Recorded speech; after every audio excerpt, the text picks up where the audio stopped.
फरमायो मुझो रब मुखा न विसरियो आहे, सब कुछ रब जे लाइ मूं छॾे ॾिनो, उहो रब मुंहिंजे वजूद जे अंदर अहिड़ी तरह तुंहिंजो इस्म वेही वियो आहे, एतिरे क़दर जो वेही वियो आहे। लतीफ़ सरकार साईं फरमाईंदा आहिनि त ज़ालऊं ज़िक्र ज़ात जो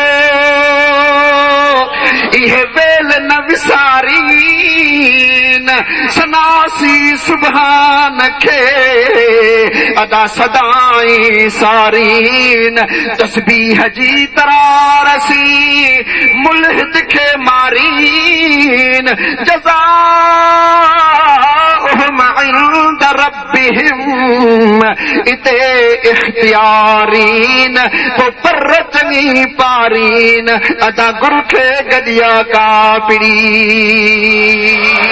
नारे तकबीर, नारे रिसालत, नारे तहकीक, नारे हैदरी, नारे दीन, जमात अहले सुन्नत, उलमा अहले सुन्नत।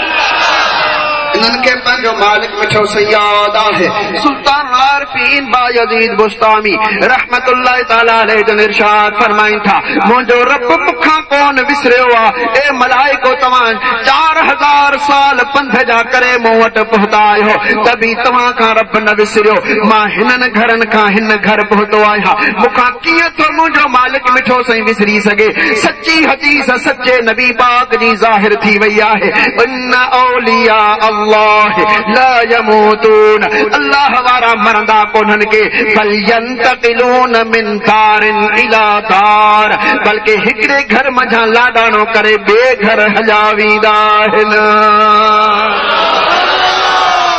हिकिड़े घर मझां लाडाणो करे ॿिए घर हलिया वेंदा आहिनि। पोइ इन्ही जे लाइ जिन जो ईमान आहे त अल्लाह वारा ज़िंदा आहिनि, उन्हनि वटि हर मर्ज़ जी बि दवा आहे ऐं हर दुआउनि जी रब ठाहींदो आहे। पोइ इहो ई सबबु आहे, तव्हां ॾिठो हूंदो त माण्हू बीमार थिए थो, पोइ इलाज कराए हकीमनि डॉक्टरनि ॾाहनि ऐं वैद्यनि जा दरवाज़ा ॾिसी उतां लाइलाज थी करे पोइ अल्लाह वारनि जे दरवाज़नि ते अची किरंदो आहे। जॾहिं रब जे कामिल वलीअ जे दरवाज़े ते अची किरंदो आहे, उते को चौक जो नियत करे रही पवंदो आहे, को डहाके जी नियत करे रही पवंदो आहे, को जुमाणा जे करे भेटींदो आहे। रब जे कामिल वलीअ जी निगाह पवंदी आहे त चङो भलो थी करे दरवाज़े तां मोटी हलियो वेंदो आहे। न पहुचनि, हकीम न पहुचनि, जिथे दुनिया वारा न पहुचनि, अल्लाह जे वलियनि जी उन्ही खां मथे पहुच हूंदी आहे।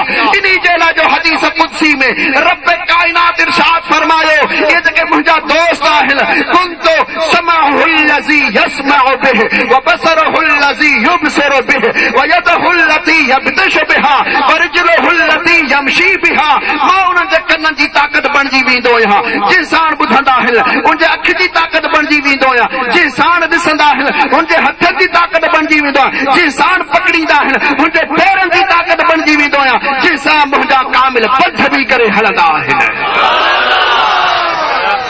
खुदा जी ताक़त लाज़वाल आहे, खुदा जी ताक़त गैर मुनक़ता आहे, खुदा जी ताक़त गैर मुतनाही आहे, खुदा जी ताक़त के खोट कान्हे का, खुदा जी ताक़त के हद कान्हे, खुदा जी ताक़त जी मुद्द कान्हे का। जॾहिं उहा साॻी ताक़त हिकु कामिल वलीअ जे अंदरि अची वेंदी आहे त पोइ उन्ही जी ताक़त खे बि हद मुद्द न रहंदी आहे। चाहे दुनिया में ज़िंदा हुजे, चाहे दुनिया छॾे वञे, पंहिंजे मज़ार जे अंदरि वेही करे बि दुनिया खे हलाए सघंदो आहे पंहिंजे इशारनि सां। अॼु उनजो ज़िंदा सबूत आहे हज़रत पीर हाजी इस्माइल पहवर रहमतुल्लाह ताला अलैहि के दुनिया मज़ा रहलत कंदे समय साल गुज़री विया आहिनि। ही उहो बुज़ुर्ग आहे हज़रत लाल सखी शहबाज कलंदर रहमतुल्लाह ताला अलैहि जो साथारी आहे, उन्ही जो दोस्त आहे। लाल शहबाज रहमतुल्लाह ताला अलैहि ईंदा हा त बि हिन वटि अची मझादो कंदा हा, जे वापसि मोटंदा हा त बि हिन वटि अची राति रहंदा हा। इहो त कामिल बुज़ुर्ग आहे जो दुनिया कलंदर जे दरवाज़े ते कलंदर सोने हज़रत साईं पीर हाजी इस्माइल जे घर अची करे रहंदा हुआ। ए पाट वारो वक़्त वारा आहियो, नसीबनि वारा आहियो, अल्लाह तव्हांजा वक़्त वॾा कया आहिनि। तव्हांजे पाड़े में रब करीम उहे हस्तियूं पैदा फरमायूं आहिनि जो दुनिया जे वलियनि जा बि हिते कंध झुकियल हूंदा। साहिब शरीयत बुजुर्ग आहिनि, शरीयत जा साहिब, शरीयत जा खादिम, इन्हनि जो पैर शरीयत जे दायरे खां ॿाहिरि न पियो आहे, सुन्नत रसूल जे ख़िलाफ़ इन्हनि खां को बि कमु कोन थियो आहे, तॾहिं त इन्हनि खे एॾा वॾा दर्जा मिलिया आहिनि। तॾहिं त कलंदर शहबाज बि हली करे इन्हनि जी ज़ियारत जे लाइ पाण ईंदो आहे। सुन्नत रसूल जा हामिल, पैगंबर करीम जे तरीक़े जा मुत्तबि, महबूबन करीमन अलैहिस्सलातु वस्सलाम जे शरीयत पाक जा खातिम, सॼी ज़िंदगी ख़िदमत जे अंदर गुज़ारियो। 100 साल गुज़रिया, दुनिया त ईंदी रही। ही फ़कीर भी काफ़ी मरतबा हिते हाज़िरी ॾेई हो। हिन फ़कीर जा ॾाढा साईं हज़रत रहनुमा सालिकीन रोज़े भणी रहमतुल्लाह ताला अलैह जिन हिकिड़ो चिल्लो न बल्कि केतिरा ई चिल्ला हिन बुज़ुर्ग जे दरबार ते पाण पचाए विया आहिनि, केतिरा ई चिल्ला हिन दरबार शरीफ़ ते पाण पचाए विया आहिनि। असांजी दरबार शरीफ़ खे बि फैज़ हिन दरगाह शरीफ़ खां पहुतल आहे। हिन बुज़ुर्गनि जो तसर्रुफ़ आहे। जॾहिं पाक शरीफ़ जे अंदरि हिकिड़ो जलसो थियो, ॿियो बि जलसो थियो, मूंखे ईअं थो महसूस थियो हिन बुज़ुर्गनि बि रीस कई त मां बि छो न जलसो करे ॾेखारियां।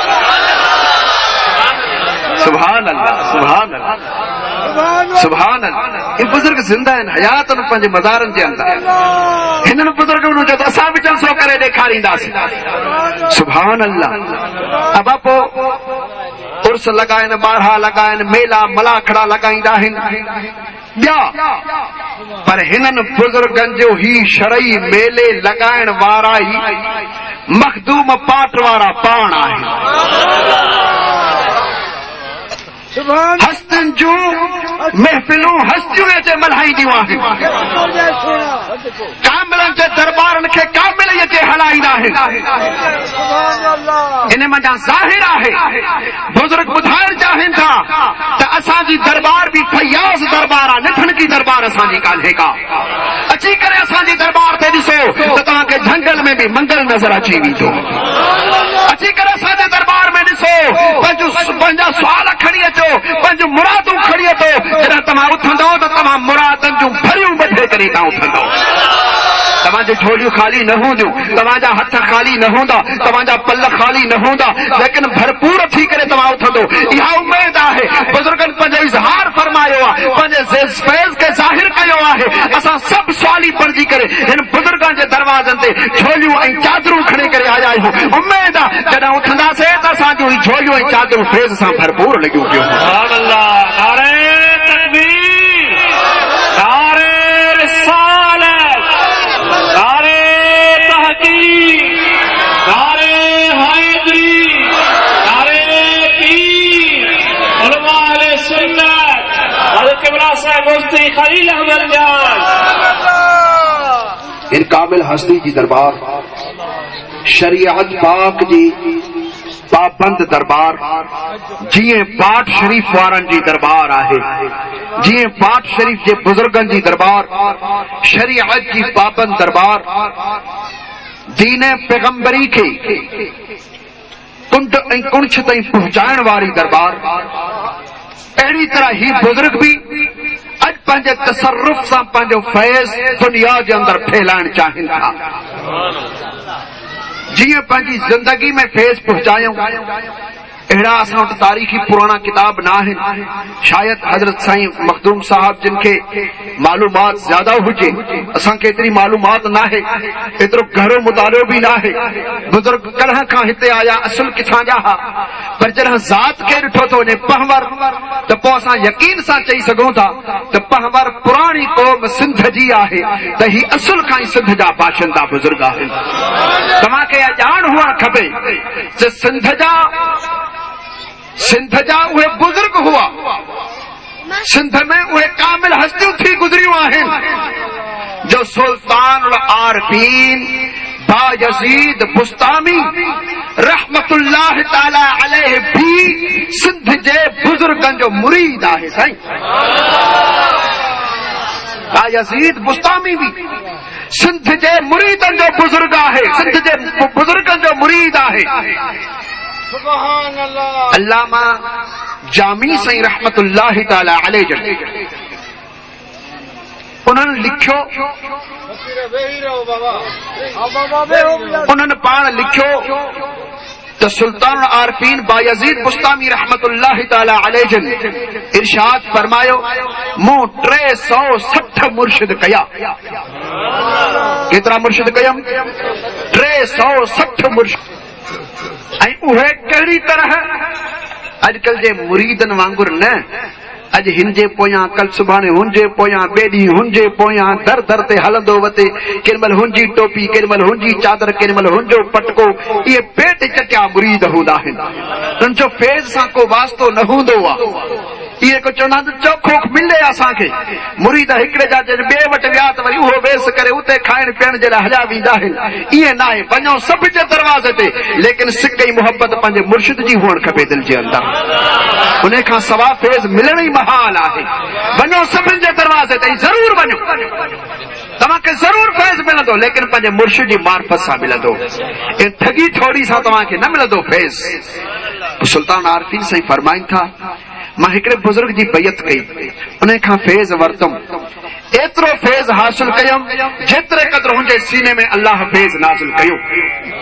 मूं पंहिंजे तरफ़ ॾिठो त मुंहिंजो सीनो अञा कुशादो आहे, हिन जे अंदरि ॿियो बि फैज़ अची सघे थो, ऐं मुंहिंजे पीर वटि जेतिरो बि फैज़ हो मां सॼो हासिल करे चुको आहियां। तॾहिं पंहिंजे पीर खां मोकल वरतम कि भला मूंखे अञा ज़रूरत आहे। फरमाए त वञी ॿिए कामिल जो हथ वठ। पोइ वरी उन जो फैज़ वरतम, पंहिंजे सीने जे अंदरि नाज़िल कयम, ॾिठम त अञा सीनो कुशादो आहे, उन पीर जो फैज़ पूरो थी वियो। उन खे इजाज़त वठी 3 मुर्शिद जी दरबार में वियुसि। ईअं 360 मूं मुर्शिद कया आहिनि। मुरीद बि अहिड़ा हुजनि पा, मुर्शिद जो पूरो फैज़ हासिल करण वारा। 360 मुर्शिद कयम। पोइ पाण फरमायो त उन्हनि जे अंदरि हिकिड़ो शेख अबू अली सिंधी रहमतुल्लाह ताला अलैह, अबू अली सिंधी, मां उन्हनि जे हथ ते बैयत कई। मूं उन्हनि खे कुल्हो वल्लाह जो तफ़सीर पढ़ायो, ऐं उन्हनि मूंखे फना जा तरीक़ा सेखारिया त ख़ुदा जी दरबार में फनायत कीअं हासिल कबी आहे। न त अहिड़ी फनायत मां किथे बि कान सिखी ही जहिड़ी शेख अबू अली सिंधी मूंखे सेखारी है। यानी सिंध जा अहिड़ा बुज़ुर्ग हुआ जो सुल्तान आरफीन जहिड़ी शख्सियत जा बि पाण मुर्शिद थी करे रहिया। चओ सुभान अल्लाह। ही बुज़ुर्ग असल खां सिंध जा, असल खां हिन इलाइक़े जा, ऐं ॾिठो बि वञे थो त हिन इलाइक़े में पहवरनि जा ॻोठ बि घणा आहिनि, तमामु घणा ॻोठ आहिनि, ॻोठनि जा ॻोठ पहवरनि जा आहिनि। ऐं ही बुज़ुर्ग टोटल पहवरनि जो मुर्शिद थी करे रहियो आहे। सभिनी पहवरनि जो अॻवान ऐं मुर्शिद ऐं रहबर ऐं उस्ताद थी करे रहियो आहे। पर अफ़सोस आहे जो पहवरनि पंहिंजे पीर खां मुंहुं मोड़े छॾियो आहे। पहवरनि पंहिंजे असल पीर जी दरबार ते नथा हाणे अचनि, अजे अचनि था त ज़ियारत कयो हलिया था वञनि। ए पहवरो, ही तव्हांजी गादी आहे, ही तव्हांजी दरबार आहे, ही तव्हांजो फैज़ आहे। अचो पंहिंजे वॾे जे फैज़ खे अॻिते हलायो, पंहिंजे फैज़ खे अॻिते हलायो, पंहिंजे फैज़ जी प्रचार कयो, पंहिंजे मुर्शिद, पंहिंजे उस्ताद, पंहिंजे वॾे जे फैज़ खे दुनिया ताईं वञी पहुचायो। पर शरीयत, पर शर्त आहे, अव्हां खे जे दरवाज़े ते झुकणो बि पवंदो, अव्हां खे इन जे तरीक़े ते हलणो बि पवंदो। अहिड़ी तरह शरीयत जो तव्हांखे खादिम बि बणणो पवंदो, तव्हांखे शरीयत पाक ते पूरी तरह अमल बि करणो पवंदो। हज़रत क़िबला साईं मखदूम डॉक्टर हबीबुल्लाह सिद्दीकी दामत बरकातुहुल आलिया इन फ़कीर जे मथां बेहद मेहरबान आहिनि, बे इंतहा प्यार करण वारा, ऐं पंहिंजे दुआउनि सां हिन फ़कीर खे नवाज़ण वारा आहिनि। मां ख़ुशनसीब आहियां जो मुंहिंजे मुर्शिद अबू बकर सिद्दीक जी औलाद मंझां अहिड़ियूं शख़्सियतूं आहिनि पाक शरीफ़ जे बुज़ुर्गनि जहिड़ियूं जेके मूंखे हर वक़्तु पंहिंजे दुआउनि में यादि कंदियूं रहंदियूं आहिनि। ऐं मां ख़ुशनसीब आहियां, मां पंहिंजे रब जो शुक्र अदा करे रहियो आहियां। पाक शरीफ़ जा बुज़ुर्ग हिन फ़कीर सां बेइंतहा प्यार करण वारा आहिनि, हद खां वधीक प्यार करण वारा। ताज़ो जीअं जो पाक शरीफ़ जो जलसो थियो, यकदम साईं क़िबला डॉक्टर मखदूम हबीबुल्लाह सिद्दीकी दामत बरकातुहुल आलिया इन फ़कीर खे टेलीफोन ते दावत ॾिनी त ज़रूर मुंहिंजी दावत क़बूल कयो ऐं जल्दी अची करे मूंसां कचहरी बि कयो।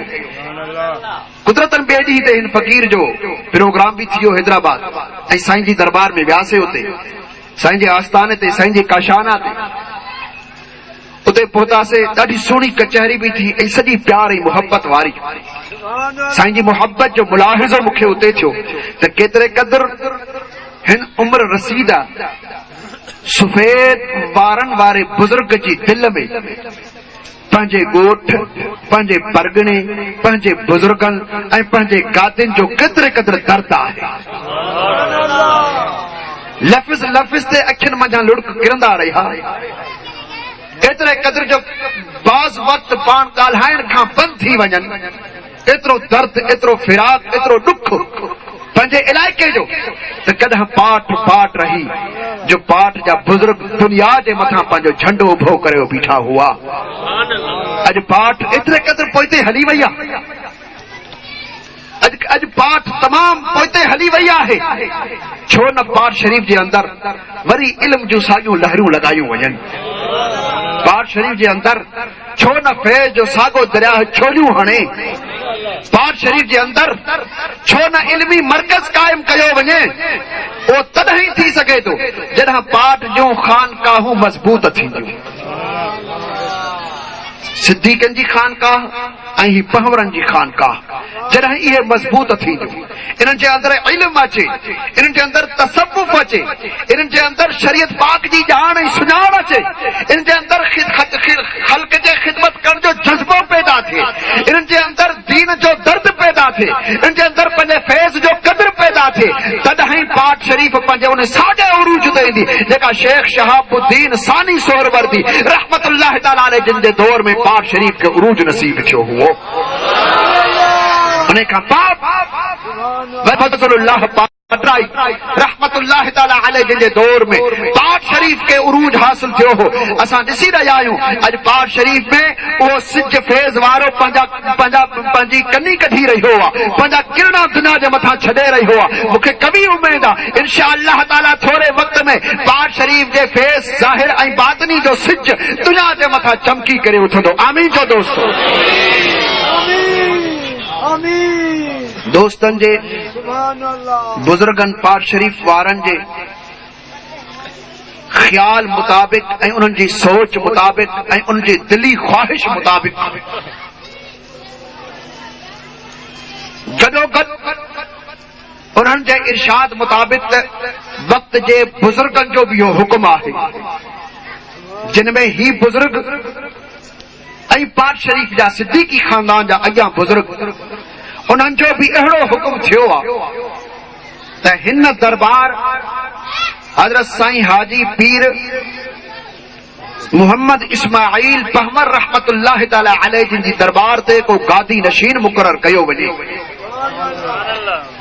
जॾहिं त पुराणे वक़्त खां वठी हिन दरगाह जी ख़िदमत करण वारा मियां फ़क़ीर आहिनि ऐं उहा ख़िदमत उन्हनि जे नसीब में इंशाअल्लाह क़यामत ताईं रहण वारी आहे। अल्लाह वारनि जो दरवाज़ो उन्हनि पकड़ियो आहे, उहे ख़ाली न वेंदा। यकीनन उहे ख़िदमतगार ई आहिनि। उहे पंहिंजे ख़िदमतगार जी हैसियत में रहंदा। जहिड़ी तरह उन्हनि जा वारा आहिनि या उन्हनि जूं ख़िदमतूं आहिनि या ॿियो को लापो या को नंगर न्याज़, उहो सभु उन्हनि जो रहंदो।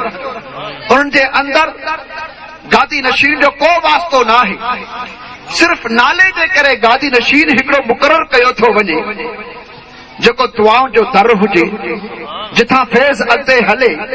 उन जे लाइ बुजुर्गनि हिकिड़ो दरवेश चूंडियो आहे, सिलेक्ट कयो आहे। उनजो नालो मखदूम साहब पंहिंजे ज़बान सां पाण आख़िर में इरशाद फरमाईंदा, पाण ई इरशाद फरमाईंदा। मूंखे उमेद आहे त सॼी जमायत इंशाअल्लाह ताला उते मुत्तफ़िक़ थींदी। रब कंदो को फितनो न थींदो, अल्लाह कंदो को फसाद न थींदो। अल्लाह वारनि जूं दरबारूं मोहब्बत जो मरकज़ आहे, मोहब्बत जो मरकज़ आहिनि, मोहब्बत जो मरकज़ आहिनि ऐं साॻी आहे मोहब्बत जी ई हिते इहा हवा घुलंदी ऐं इंशाअल्लाह ताला इहे मोहब्बत जूं हवाऊं क़यामत ताईं घुलंदियूं रहंदियूं। ही हिकिड़ो वक़्ती तौर फ़ैसिलो आहे ऐं वधीक मखदूम साहब बुजुर्ग पाण पंहिंजे तरफ़ खां पंहिंजो फ़ैसिलो ॿुधाईंदा। रब करीम असां सभिनि खे अल्लाह वारनि जे नक्शे कदम ते हलण जी तौफ़ीक़ अता फरमाए, हिक ॿिए सां पाण में मुहबत करण जी तौफ़ीक़ अता फरमाए। जेकॾहिं असां फ़क़ीर आहियूं त पोइ फ़क़ीर जो मतिलबु आहे त उहो पंहिंजी ख़ामोशी सां ज़िंदगी गुज़ारे। फ़क़ीर जो मक़सदु इहो न आहे त ॿिए ते गंद उछले। फ़क़ीर जो इहो मतिलबु न आहे त ॿिए ते अटैक करे। फ़क़ीर जो मक़सदु आहे त पंहिंजे नफ़्स जो इस्लाह करे, पंहिंजे वजूद में ॿियाई न अचे, पंहिंजे वजूद खे ॿिए खां मथ भरो न सम्झे, पंहिंजे वजूद खे ॿिए खां भलो न सम्झे। जेसीं ताईं फ़क़ीर पाण खे हेठि न कंदो तेसीं अल्लाह हुनखे मथे न खणंदो। हिक ॿिज जे अंदर हिक पूरो वण समायल हूंदो आहे, जंहिंमें थोड़, जंहिंमें मुंहिंजूं टारियूं, मुंहिंजूं लामूं, मुंहिंजूं शाखूं, मुंहिंजा पन, मुंहिंजा गुल ऐं गौंच, मुंहिंजूं खुशबू, मुंहिंजी मिठाण ऐं कड़ाण, मुंहिंजो ज़ाइको ऐं मुंहिंजी तबीअत, मुंहिंजो फल फ्रूट वग़ैरह, मुंहिंजूं पाड़ूं सभु हिक ॿिज जे अंदर समायल हूंदियूं आहिनि। लेकिन उनजो इज़हार तॾहिं थींदो आहे जॾहिं ॿिज खे विञाइणो पवंदो आहे, ॿिज खे ज़मीन जे अंदर उछलाइणो पवंदो आहे, मथां मिटी भराइणी पवंदी आहे, पोइ पाणी जा गोता उनखे गप में ॼाणणा पवंदा आहिनि, पोइ सिज जी गर्मी उनखे सहणी पवंदी आहे, पोइ हवाउनि जा झूटा हुनखे बर्दाश्त करणा पवंदा आहिनि, पोइ उन ॿिज मथां हिकिड़ो मुकम्मल दरख़्त पैदा थी वेंदो। जेसीं ताईं इंसान पाण खे न विञाईंदो तेसीं ताईं गुलो गुलज़ार कीअं थींदा। असां पाण फ़क़ीर आहियूं, पाण गादियुनि जा ख़िदमतगार आहियूं। असां नथा ॾिसण चाहियूं जो हिते अहिड़ी ॻाल्हि थी पवे जंहिंमें फितनो ई फसाद थिए, कंहिंजी दिलि नाराज़ थिए, कंहिंजी दिलि ॾुखाइजी पवे। ए फ़क़ीरो, ए पाड़े वारो, पाण में मुहबत कयो, पाण में इत्तफ़ाक़ कयो। या गादी फ़क़ीरो तव्हांजी आहे, ही गादी तव्हांजी आहे, हिनजा ख़िदमतगार तव्हां ई आहियो, हिनजा ख़िदमतगार तव्हां ई आहियो। ही बुज़ुर्गनि जो हिकिड़ो वक़्ती फ़ाइदो आहे, अव्हांखे उन बुज़ुर्गनि जो वक़्ती हिकिड़ो मसालो आहे, उनजो फ़ैसिलो आहे। अव्हांखे उन बुज़ुर्गनि जे फ़ैसिले खे अहमियत ॾियणु खपे ऐं पंहिंजे फ़क़ीरी जो पूरो सबूत ॾियणु खपे त वाक़ई असां हिन दरगाह जा फ़क़ीर आहियूं। जे तव्हां चूंचिरा कंदो, तव्हां घटि वधि ॻाल्हाईंदो, पोइ तव्हां फ़क़ीरनि जी लिस्ट में नथा रही सघो न। पोइ तव्हां फ़क़ीर आहियो, तव्हां फ़क़ीर आहियो। अल्लाह कंदो ही दरबार तव्हांजी क़ाइम रहंदी, ही फैज़ तव्हांजे वास्ते सां अॻिते हलंदो। रब करीम तव्हांखे असांखे हमेशा हक़ ऐं सच ते हलण जी तौफ़ीक़ अता फरमाए। आमीन चओ दोस्तो, मोहब्बत सां पढ़ो सल्ले अला हबीबिना सल्ले अला मुहम्मद। वरी वरी पढ़ो सल्ले अला करीमिना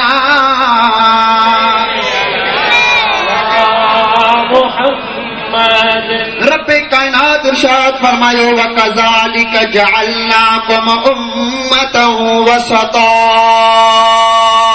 ऐं अहिड़ी तरह असां तव्हांखे विचोलो उम्मती बनायो आहे। नथा चओ सुभान अल्लाह जेका चवणु खपे। अल्लाह तबारक व तआला इरशाद फरमायो वकज़ालिक जअलनाकुम, ऐं अहिड़ी तरह असां तव्हांखे कयो आहे। छा तव्हांखे बनायो आहे? उम्मतन वसता, विचोलो उम्मती तव्हांखे कयो अथऊं, विच थरो तव्हांखे उम्मती बनायो अथऊं। न तव्हांजा हुकुम सख़्त आहिनि, न सफ़ा तव्हांजा हुकुम नरम आहिनि, तव्हांजा विचोला अहकाम आहिनि। तव्हांखे असां विचोलो उम्मती बनायो आहे। अरबी जो मक़ूलो आहे त ख़ैरुल उमूर औसातुहा, विच थरो कम सभिनि खां भलो थींदो आहे। न इफ़रात में वञे, न तफ़रीत में वञे। इन जो मफ़हूम इहो थियो, रब करीम फरमायो ए मुस्तफ़ा जा उम्मतियो, मूं तव्हांखे सभिनि खां भलो कयो आहे। अवां विचोला उम्मती आहियो, विच थरा उम्मती आहियो। अबा जेका विच में चीज़ अची वेंदी आहे उहा हिफ़ाज़त में अची वेंदी आहे, उनखे दुनिया जूं गर्दशूं उनखे विञाए कोन सघंदियूं आहिनि। अॻे चंड हलंदा हुआ, चकिन जे अंदरि अन्न विझी करे पीहंदा हुआ। ॾिठो वेंदो आहे अन्न जॾहिं उनजे अंदरि वेंदो आहे पोइ ॿारे में अन्न फिरंदो, ॿिन्ही पुड़नि जे विच में अची वेंदो आहे, पोइ अन्न न रहंदो आहे, उनजी सूरत ई तब्दील थी करे अटो थी वेंदो आहे। हा उहे दाणा जेके क़ाइम, जेके कीर सां क़ाइम हूंदा आहिनि, से साबित ऐं सलामत बची वेंदा आहिनि। अची विया। अल्लाह सोने लतीफ सरकार साईं असां खे यो मिसाल ॾेई करे फरमायो त जंड पीसंदे केतिरो अदा थिए थो की सकण के त पीसी पे माल थिया के फेरे मलझ फिरल उहे गारे की न गरल जेके कायम रहा की रसी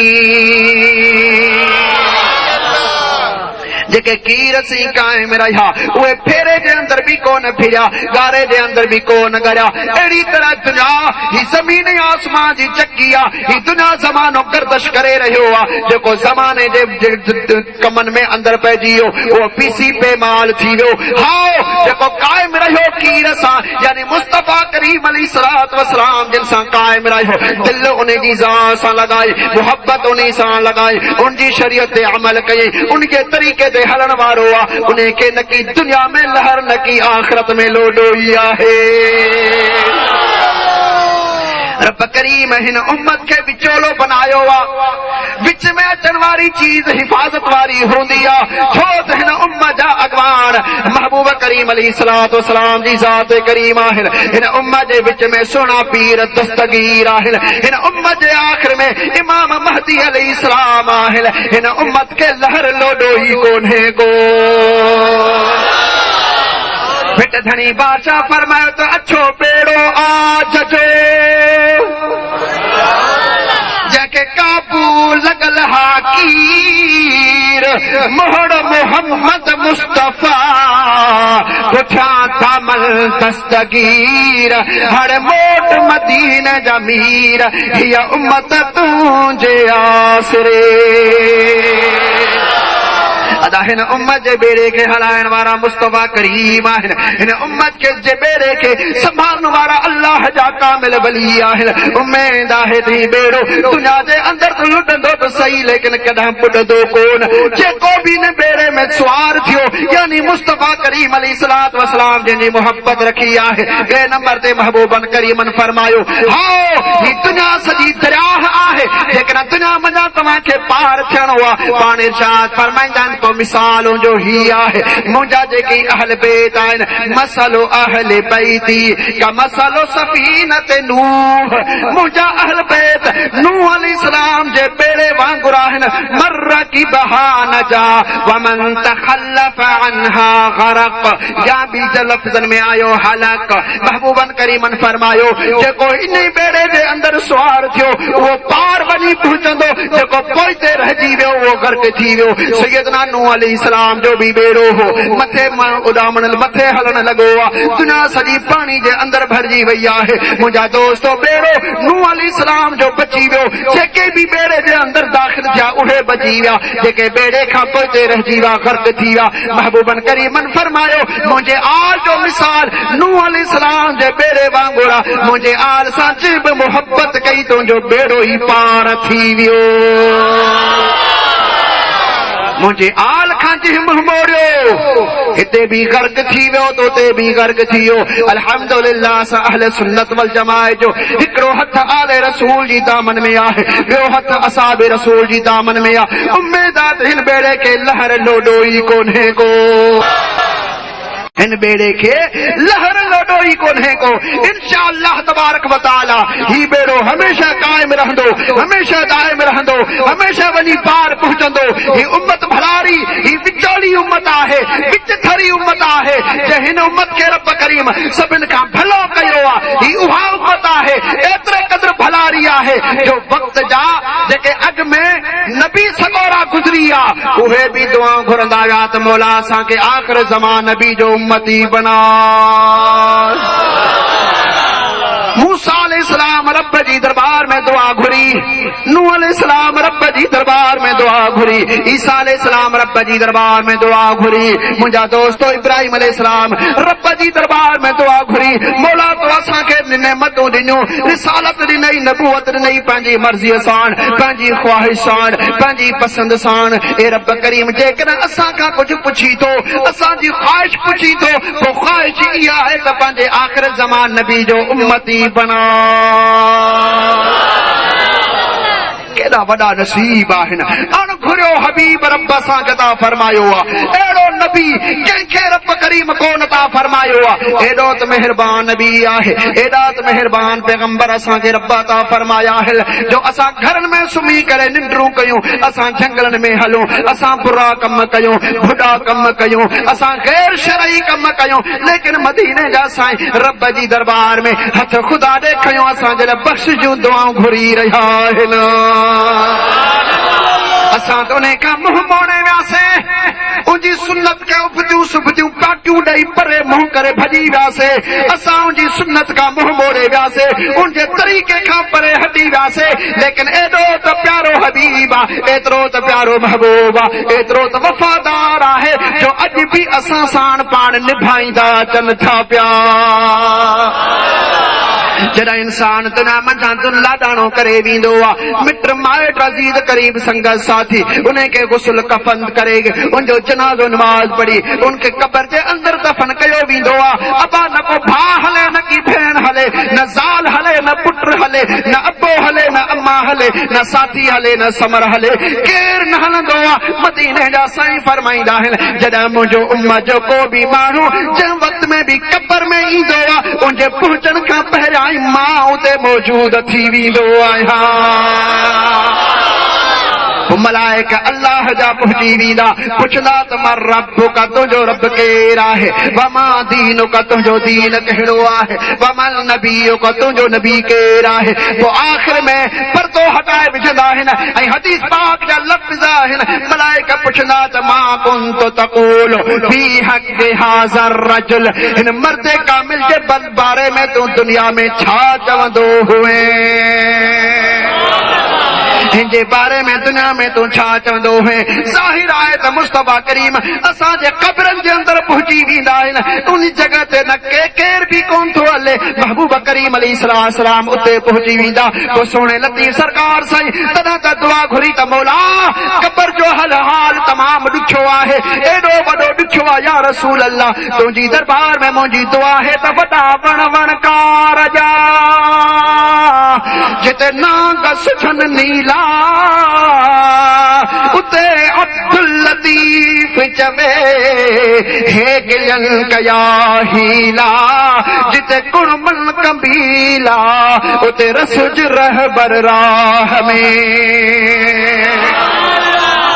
वॾा वणकार जा जिते सोढ़ा घट सबील मता छड़ी मूंखे उते आरी जाम वसील, हण बिल्हीअ जा वसील रसज रहबर राह में। वॾा वणकार जा जिते मींहं वसल माकू सुठन थियूं सैयद चवे उते हाड़े जो हाको, जिते अंधियूं ताको तिते काहे रसज कारणी। महबूबन करीमन फरमात मां उते पहुची वेंदो आहियां, उम्मत जा सॾ बाद में थींदा आहिनि, मलाइका पोइ पहुचंदा आहिनि, पहिरियां महबूब करीम पहुची वेंदा। मैदान महशर में भी महबूबन करीमन के सहाबी सगोर अर्ज़ा कनि या रसूल अल्लाह, असां तुंहिंजे दीदार जा ख्वाहिशमंद हूंदा आहियूं, घड़ी तव्हांखे न ॾिसंदा आहियूं, चवंदा आहियूं त जल्दी दीदार थिए, जल्दी दीदार थिए, हिकु घड़ी बि असां खां तव्हांजो विछोड़ो बर्दाश्त कोन थींदो आहे। क़िबला जॾहिं तव्हां क़यामत जे ॾींहुं रब जी दरबार में हूंदो, असां काथे हूंदासीं, तव्हां काथे हूंदो, तव्हांखे कहिड़ी जाइ ते ॻोल्हियूं, कहिड़ी जाइ ते पहुचूं। मैदान महशर तमामु वॾो हूंदो, अव्वल ॾींहुं दुनिया जे खां वठी आख़िर ॾींहुं ताईं पूरी मख़लूक मैदान महशर में कठे हूंदी। अलाए कहिड़ी जाइ ते असांखे जॻह मिलंदी ऐं तव्हांजो मक़ाम कहिड़ो आहे। रब करीम फरमाए थो असां यबअसक रब्बुक मक़ामम महमूदा, अल्लाह तव्हांखे मक़ाम महमूद अता फरमाईंदो। या रसूल अल्लाह तव्हां त मक़ाम महमूद ते फ़ाइद हूंदो, असां किथे उते पुजी सघंदासीं। हबीबन करीमन अलैहिस्सलातु वस्सलाम जिन इरशाद फरमायो, ओ मुंहिंजा उम्मतीओ मूंखे मक़ाम महबूब ते न, मूंखे जन्नत जे दरवाज़े ते न, नबियनि जी सफ़ में मूंखे न ॻोल्हिजो, वलियनि जी कतार में मूंखे न ॻोल्हिजो, नेकोकारनि जी महफ़िल में मूंखे न ॻोल्हिजो, मूंखे जेकॾहिं ॻोल्हियो त गुनाहगारनि जे टोले में ॻोल्हिजो। मूंखे जेकॾहिं ॻोल्हियो त गुनाहगारनि जे टोले में ॻोल्हिजो, बदकारनि जे कतारनि में ॻोल्हिजो, जहन्नम जे सिटनि में ॻोल्हिजो, मूंखे ॻोल्हिजो, तुंहिंजे मथां ॻोल्हिजो।